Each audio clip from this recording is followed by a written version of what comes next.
The Downtown Rams podcast is brought to you today by Draft. Looking for the best fantasy sports site on the planet? Sign up with Draft today. For a limited time only, our listeners will receive $3 matching their first deposit of at least $10. Use promo code DTR or visit draft.com/DTR to sign up now. Draft. Fantasy for the people. Now enjoy the show. Caught by Brandon Cooks. Shoot your arrows. Cooper Kupp plucks it out of the air and gives the Rams the lead. Robert Wood, touchdown. LA. Goff goes crashing into the end zone. Aaron Donald almost beat the football there. Corey Littleton, have yourself a day. Picked off. Marcus Peters coming off the edge. And Ryan will be wrapped up by Clay Matthews. Everett in stride. Wow. Franklin Myers gets his hand down there. Weddle got a hand on it. Did he pick it? He did! Racing down the sideline is a key to lead. Gurley for MVP! Touchdown LA! Picked off by John Johnson. Well, it's Dante Fowler who is able to get to Breeze. Greg Zuerlein sends the Rams to the Super Bowl! LA will play for the Lombardi! All right, guys, welcome back to the Downtown Rams podcast. It's episode 237. Joining us is former Ram Travis Fisher. How's it going, man? Thanks so much for coming on. Hey, thanks for you guys having me on. I'm doing excellent, man. How are you guys doing? We're doing great. We're super excited to talk to you and have been looking forward to this. And to start it off, we actually kind of just want to go back to the beginning of your football career. I mean, what was it that made you want to get into the game of football in the first place?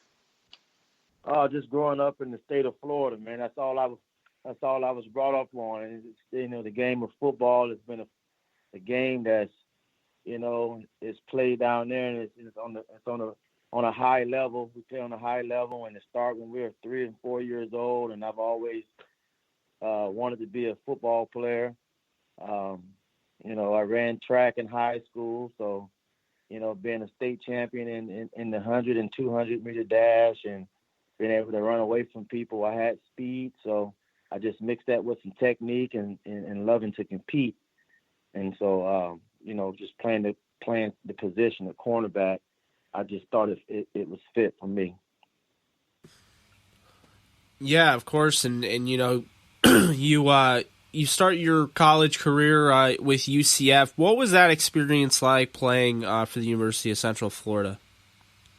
I had a great time there. It was some great coaches and people that were there that were part of my life that helped me become who I am today. I give those guys a lot of credit. It's Gene Chizik as my position coach and, defensive coordinator. He went on and went to Auburn and done some great things in college football. But he was kind of the one that, I saw every day and spent a lot of time with. Had Mike Kruzak as a head coach. He was a quarterback behind Terry Bradshaw, won the Super Bowl in Pittsburgh. So, I had some great coaches there at UCF that kind of wrapped their arms around me and taught me things and showed me how to pretty much become a man. So I think it was a great transition coming from there to the National Football League, especially to the Rams.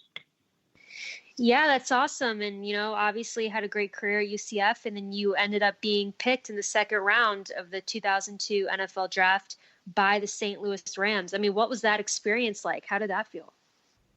It was like a dream come true. It was a dream come true. I spent my time pretty much, getting myself prepared for that. And then I was kind of that underdog guy that always wanted to prove myself. So I took that approach and, I worked hard and mixed that in with just learning so much and staying humble and learning so much from the guys that were already there. So about time I made it to the Rams and actually got to practice. And I think very quickly the coaches noticed that I was a hungry player that was coming in and I wanted to play. So. Yeah. And, your time with the Rams, what would you say, were your best memories, being that organization? I think my best memories are just probably, the games that we won early in my career there. you know, the playoff games, I think it was 13-3 season.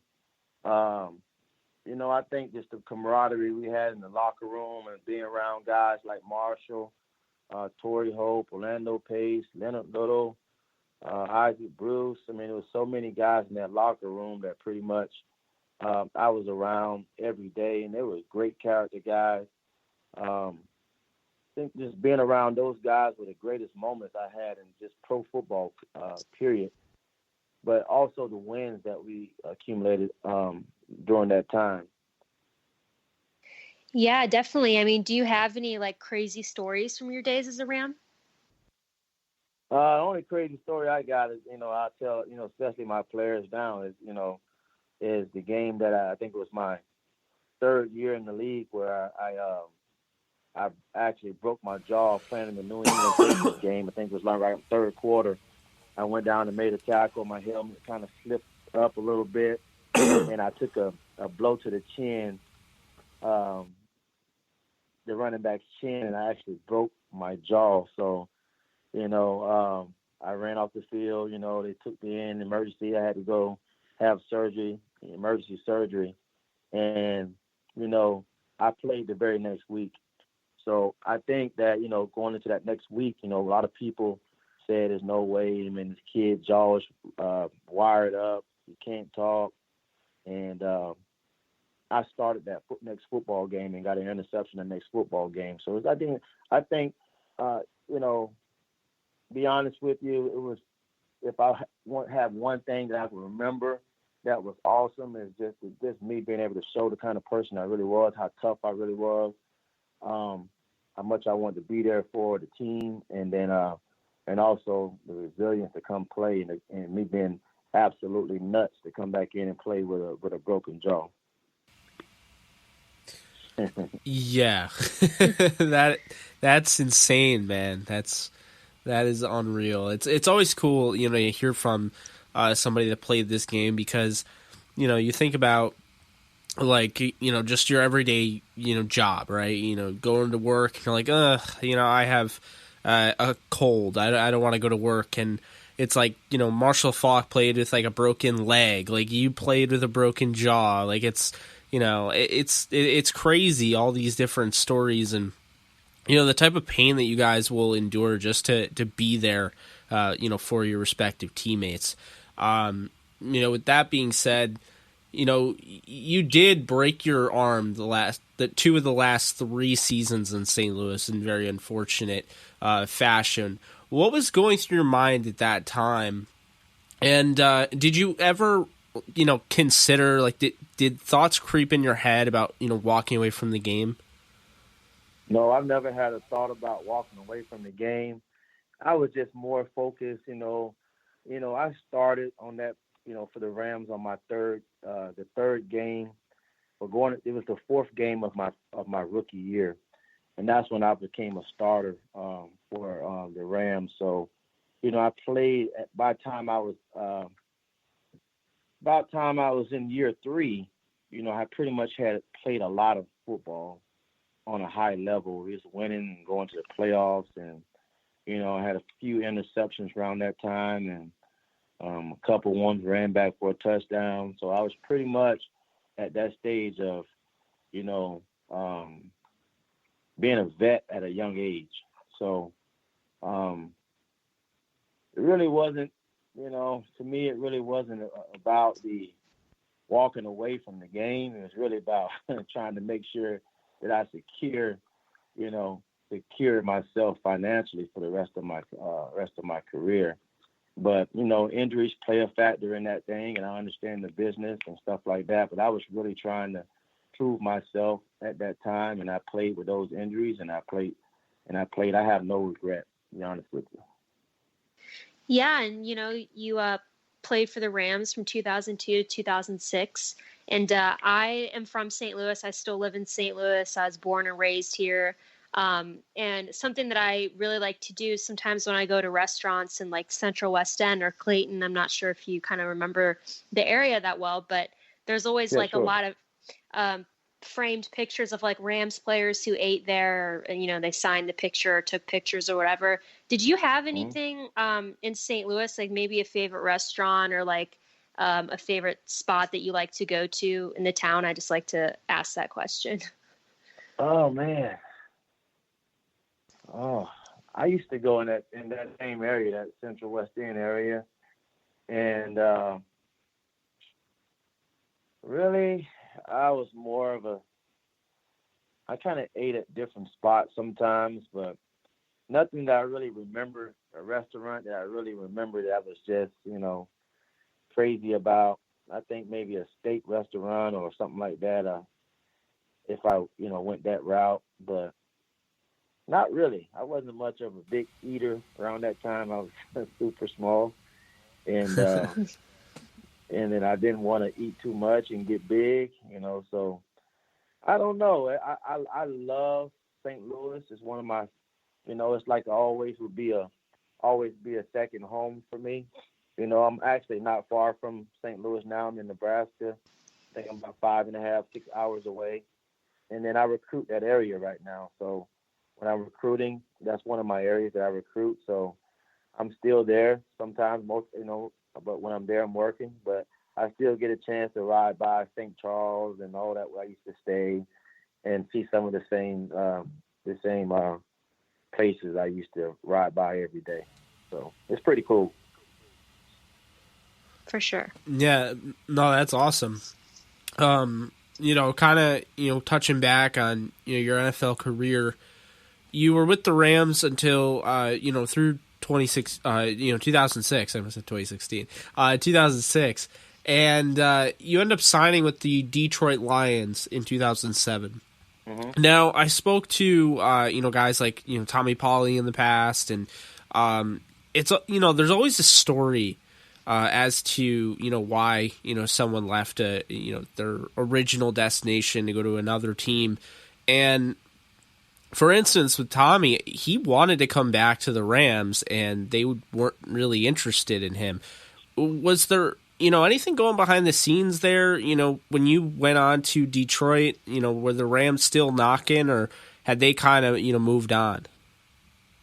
I think it was a deal when Mike Marks left, and I used to love that coach. When Mike Marks left, and Joe Vick kind of took over, and then I think we had a new coach. I think his name was my last year. I think his name was Linehan.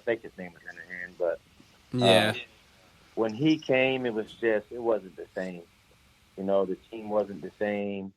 And I was having a great year my last year there. And then I broke my arm with 3 games left in the season. So I would just thought that me being a starter for the Rams for 5 years, me playing hurt for 5 years, playing hurt a couple times, broken jaw, that me with a broken arm with 3 games left in the season, just the integrity of the game would probably not put me on injury reserve so I can go ahead. It was my 5th year, and I did a 5-year contract as a rookie. They would just basically, not put me on injury reserve and let me either go in free agency, not with another injury reserve tag on me. But it didn't happen that way. So I was a little bitter when I left. I understood the business, but, I ended up going to Detroit, and Mike Marks was actually at Detroit at the time. So when I went and visited the team, I think I'll be accurate to say that he probably said something to them like, you would be crazy to let him leave up out of here without signing him. And so they signed me in Detroit. And so I think that statement is probably true for Mike. But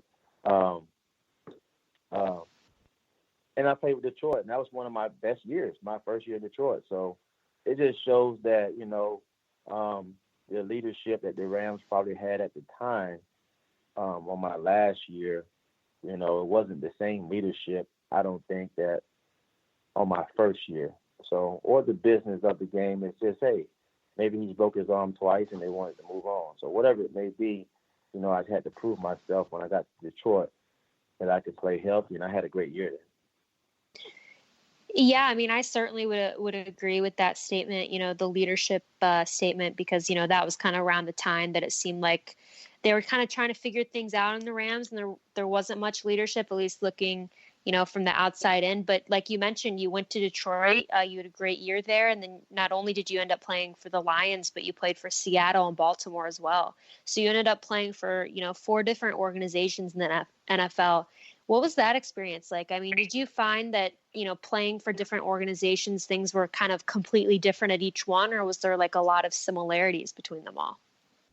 Well, it was some similarities, but at the same time, I was growing. I was getting older. I played so much football. I was a starter in Detroit. I started my whole entire career. So, on paper, I just understood the business a lot more about time I got to those teams. So it was all about Travis and Travis trying to, I've always been trying to prove myself every year. So it's all about me making sure that my body was right so I can try to perform to the best. And then when I, hopefully one day when it was time for me to take that back seat role, that maybe I can take that back seat role for a couple of years too, So, that was kind of my deal, So all the organizations were great. Ended up when I retired because not because I couldn't get in the league, but I retired because I was happy with what I put out in the league. And I didn't want to start or play for a team that didn't appreciate me financially like they did by telling me to go out and play, So I was happy with what I put out, and I decided to, hey, give my body a break. Let's do something different. And let's, whatever it is that I chose, whatever it is that I would choose to do, make sure I put my 100 into it. And so I chose to get into coaching. So that's kind of where it's at. But I have no issues. I love the game. I appreciate every team. I learned from every team. Organizations were great. Looking back at it, organizations were great. I'm very appreciative of every organization, every team, the people I met. So just looking back at it right now, I do miss the locker room at each team, though. That's probably one of the biggest things I miss. Yeah, I can imagine. I don't think it's the easiest thing to, retire, but you never walked away from the game. Obviously, you are coaching at Nebraska, which is cool because I think we've interviewed 1 or 2 guys from Nebraska during our draft season podcast. Mm-hmm. We interviewed Divine Ozigbo. Yep. And I feel like there's another guy that we're forgetting here, but Stanley Morgan and Alexis. Oh well, I would have loved to interview Stanley. He's a freak, but yeah, there's someone. I'll think of the name. He's in my head. The cornerback, right? Well, I have a cornerback this year that's a senior, but he was a senior last year. I think so. It's hard, man. We interviewed 131 prospects. Oh man, no. I think it might have just been Divine. Maybe. Yeah, no, it might have, but yeah, Divine's a great guy. Great guy. Oh yeah, no, he was great on here, and wishing him the best of luck with the Saints. I thought he's looked really good in preseason, but we'll see. With that being said, I want to ask you a question relating to your play, but we kind of got rid of the whole your whole football story, and now it's really I'm curious to know the toughest receiver you matched up with in the NFL when you were playing. My players ask me the same question every day, and honestly, and this is the honest truth. The toughest guys I went through every day is on my team. Torrey Hope and Isaac Bruce are the toughest guys I ever covered in the National Football League, but they're on my team. Outside of the guys that were on my team, Steve Smith was a tough guy to cover. He was very competitive. Very competitive. He was fast. He was strong. He ran routes when he wasn't getting the ball. He blocked very good. Everything about his play was good. So um, most receivers that are highly talked about in the National Football League, they either do everything right or some of them do most things right. But I think Steve Smith would be that guy because he does everything right outside of the guys that I played with. So yes, Randy Moss was a tough receiver, but during the game we played, I guess the game plan was different. He didn't really, it wasn't an ESPN game when he played against me, and playing against Terrell Owens every twice a year at the beginning. Well, Terrell Owens was a guy that was a great receiver, but the games that we played him, maybe it was a down game for him. So all I can kind of talk about is the ones that were kind of, it was very tough during the game for me to cover him. So, and Steve Smith, he stood out. If you could match up against anyone in today's NFL, who would it be? What do you mean if I could match up? What do you mean? If you had to cover a receiver who's currently playing in the NFL, like Odell Beckham or Julio Jones, or would there be a certain one that you would pick? Anyone can get it. Anybody could have got it. Anybody can get it. I was 4'2", 40 guy. So, I mean, it wasn't about speed. The guys that's mixed up with speed and, speed and tall and big was really the problem. The Calvin Johnson type guys was like really the problem. I forgot to mention Calvin Johnson too, but the thing about Calvin is we were on the same team in Detroit. So, but if I had to match up, a young Antonio Brown, I remember working out with him in Miami, Florida. That's where I lived at the time, and I was training. He was young, very humble guy. All he did was run routes and be quiet. And now I watch him today. He's all over the, TV and stuff like that. But, I would probably pick him, not out of the lineup because there's a lot of great receivers out there. But I know that he would be more on that Steve Smith type competition type deal that I like to be in. So I'll pick him because of that. Yeah, I like it. I like the I like the love that you showed for your teammates, Bruce and Holt, who both should be in the Hall of Fame. But man, I'm sure you have words for that as well. No, here you go. Holt, here you go. Gotta go. Yeah, I could have this debate all day. It's not really much of a debate when like Bruce retired the second all-time leading receiver behind Jerry Rice, who is, you talk about like Babe Ruth of baseball, right? I mean, Jerry Rice is kind of like, he's really the GOAT. I mean, I know everyone likes to say, a quarterback, but I mean, Jerry Rice has the most unbreakable type of stats out there. And of course he was a winner. So, unfortunately I think Bruce gets hurt by, being in that era at that time. People don't give him the credit, and right.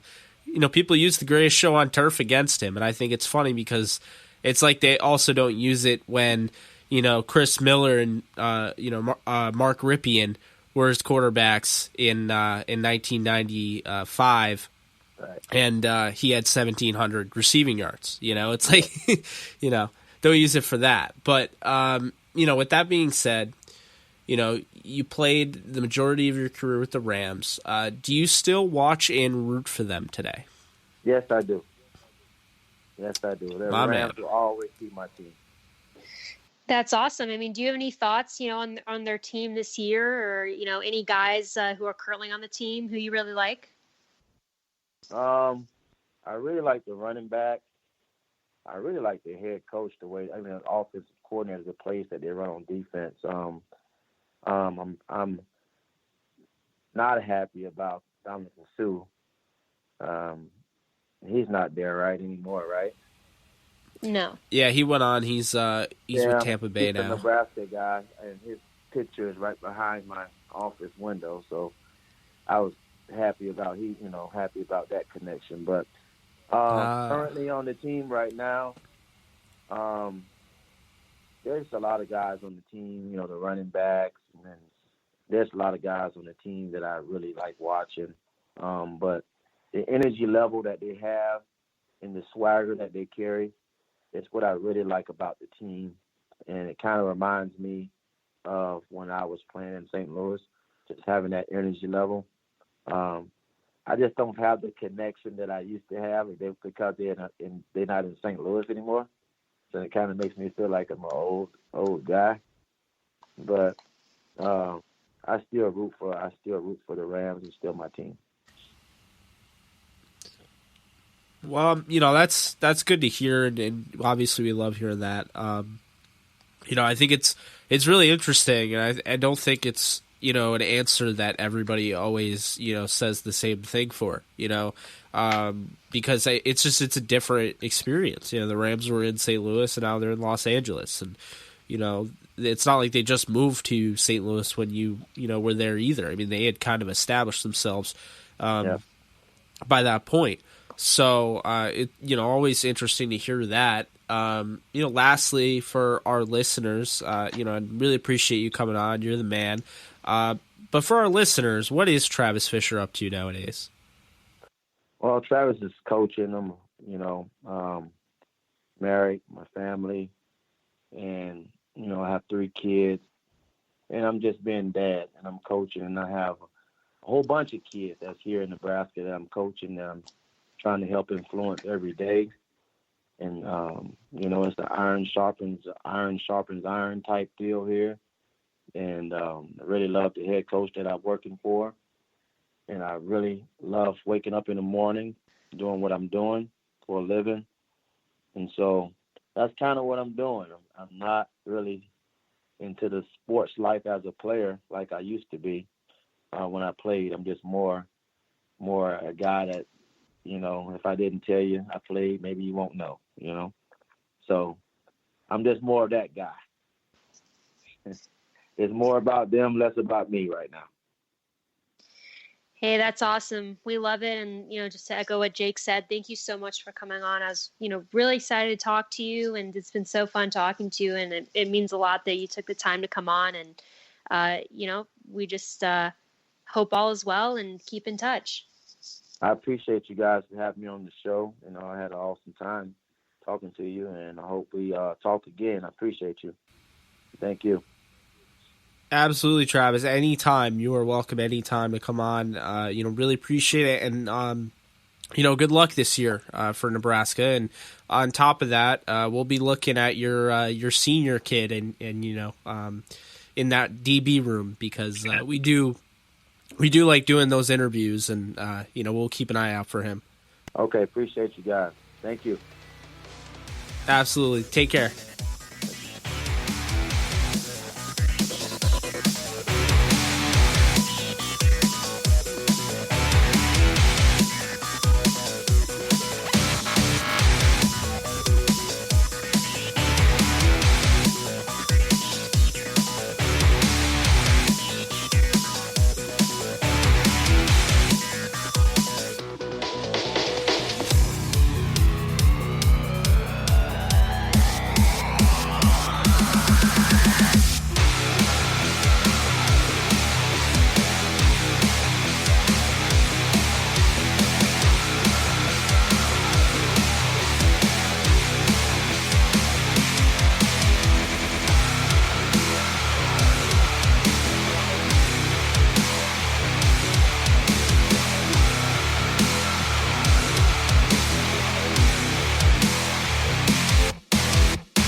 Hey guys, what's up? I'm here with Isaac Bruce.